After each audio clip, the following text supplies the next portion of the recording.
At 21, Susan Atkins would become the most visible member of a ragtag bunch of killers, the Manson family.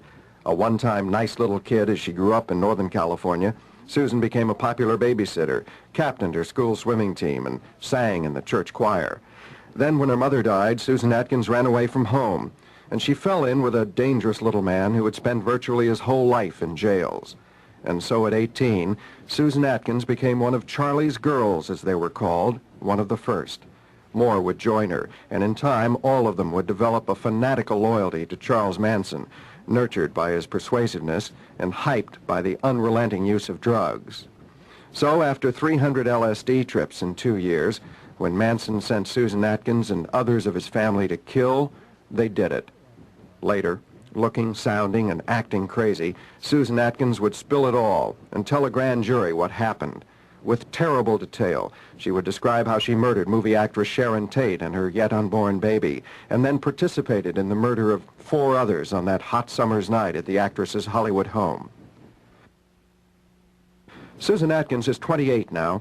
She's just ended her first 7 years of a life term. She has spent 5 of them here at the California Women's Institution in San Bernardino County.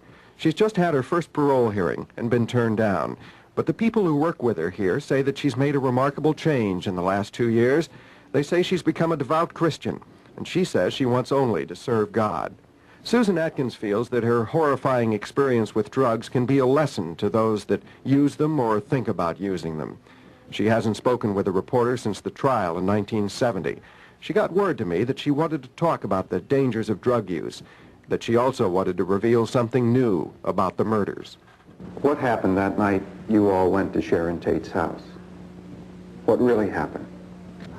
Well, I remember getting in the car with Tex and Tex Watson and my other 2 co-defendants, 3 co-defendants actually. And before I ever got in the car, Tex and I had our own special little stash of cocaine. I think it was cocaine or methadone, I'm not sure which. We did the speed, and we both snorted some speed and got in the car. We were very, very wired.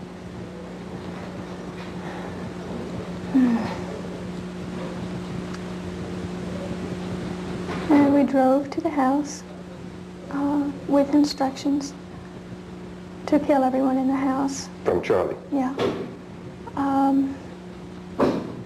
And not just that, but that we were instructed to go all the way down every house, hit every house on the street? On the street, yes. And kill all the people in those houses? Kill all the people in all those houses. And we went into the house, and I remember that as we went in, a car came up to the driveway, and I remember Tex getting out, and without saying anything, there were gunfire shot. I was in the bushes, and that's when the young boy Stephen Parent was killed. Was killed in the car outside. Right.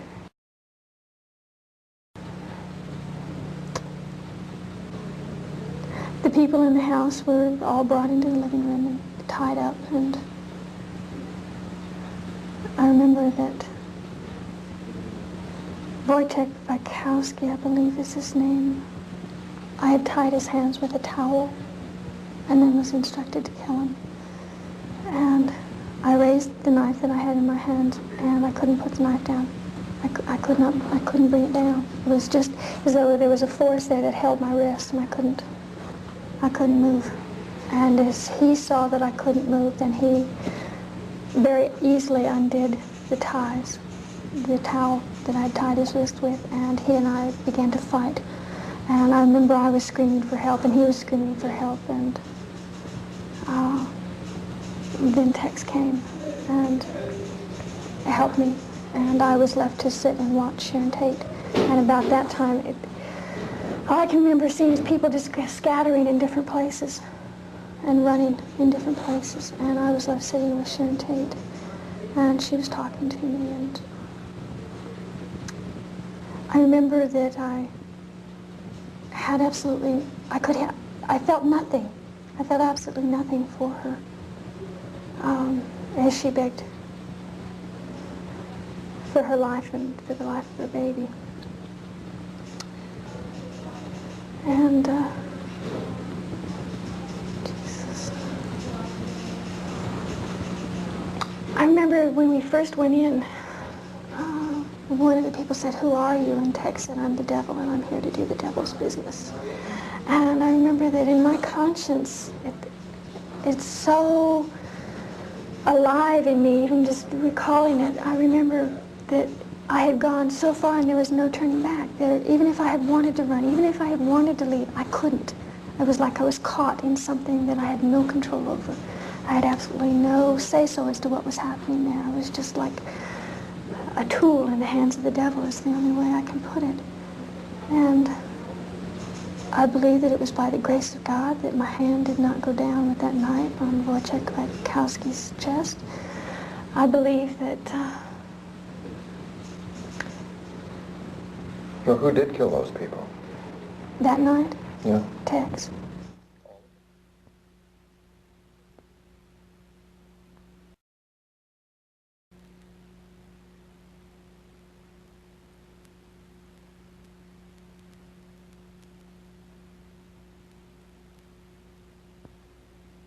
During her trial in 1970 and 71, she seemed a horrifying combination of confused little girl and cold-blooded murderer.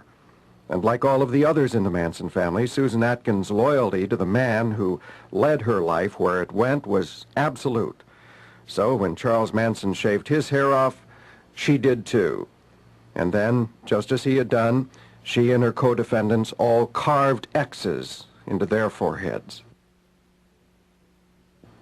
Today, she says her bizarre behavior was born out of Manson's evil persuasiveness and fed by her constant drug use. During her Manson years, Susan Atkins dropped acid at least 300 times, and she smoked, swallowed, shot up, and snorted every other drug in sight. And although she had no drugs in her first 5 years of imprisonment, she says it took her that long to fully regain her consciousness, to even begin to realize what she had done. All of the LSD, all of the other drugs had put her in a fog, which she didn't begin to come out of until 2 years ago. You'd have to understand what acid does to the mind in order to understand how a person can get confused behind drugs. And I would take a thesis, writing a book on what LSD can do to the mind. But it was powerful enough to keep you in a fog for all those years, even after you stopped using. I used to think that you came down off an acid trip after 12 hours. That's not true. Every time you take LSD, you rises or expands, and the moral fiber of your character, which is put in you, or when you grow up, everybody grows up with different morals according to their culture. Okay, when you take acid, your mind expands beyond these moral characteristics and your concepts of right and wrong. So you step out beyond those bounds, and when you step out beyond those bounds, the imagination begins to take over. And the imagination can be a very deceitful thing. It's a fantasy. And when you take acid, you go out beyond that, you think you're coming back to where you started from. Originally, you don't. And every time you drop acid, you get a little bit further away from reality. And I took so much acid that I just was what I would term spaced. And it took me many years to what I term now re-enter. And that was just through not having any acid and having to deal with reality every day. Well, you say you're operating from a sense of complete consciousness now and reality. Then looking back from this point for you, what you were and what you did must be terrifying.